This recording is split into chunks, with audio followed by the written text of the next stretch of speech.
Question number 11. Chapter P block. Topic hydrides of group 15 elements. Regarding the hydrides of group 15 elements, EH3, E stand for nitrogen, phosphorus, arsenic, antimony. Select the correct statement from the following.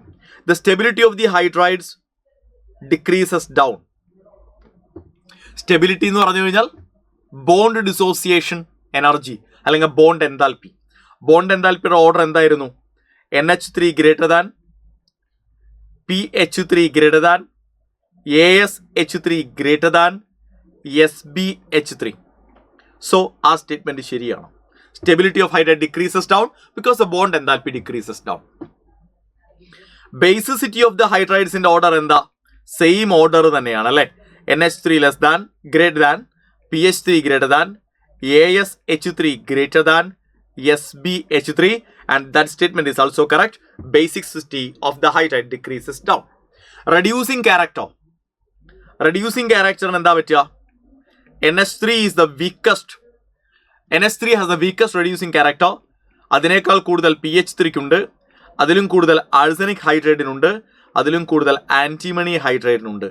So reducing character increases down. കാരണം bond enthalpy കുറയുമ്പോൾ reducing character കൂടുകയാണ് ചെയ്യുക.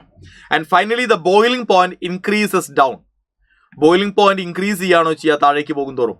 ഏറ്റവും കുറവ് boiling point ആർക്കാ? Phosphine ആണ്, PH3 ക്കാണ്. അതിനേക്കാൾ കൂടുതലാണ് ആർക്ക്? ASH3 ക്ക്. അതിലും കൂടുതലാണ് ആർക്ക്? അമോണിയക്ക്. അതിലും കൂടുതലാണ് ആന്റിമണി ഹൈഡ്രൈഡിന്. അപ്പൊ താഴേക്ക് പോകുന്നതോറും ഇൻക്രീസ് ആണ്, പക്ഷെ ജനറലൈസ് ചെയ്ത് പറയാൻ പറ്റില്ല. Because ammonia shows exceptionally high boiling point due to their association through intermolecular hydrogen bond. അപ്പോൾ അവിടെ മാത്രം പാളിപ്പോയി, അവിടെ മാത്രം തെറ്റിപ്പോയി. ഇൻക്രീസസ് ഡൗൺ എന്ന് ജനറൽ ആയിട്ട് നമുക്ക് പറയാൻ പറ്റില്ല. അവിടെ അമോണിയയുടെ ഒരു പ്രശ്നമുണ്ട് അല്ലെ. ചൂസ് ദ കറക്റ്റ് ഓപ്ഷൻ അല്ലെ. Option A is the right one. അവിടെ പറയുന്നത് എയും ബിയും സിയും ശരിയാണെന്നുള്ളതാണ്. കറക്റ്റ് ആൻസേഴ്സ് ഏതൊക്കെയാ? എയും ബിയും സിയുമാണ്.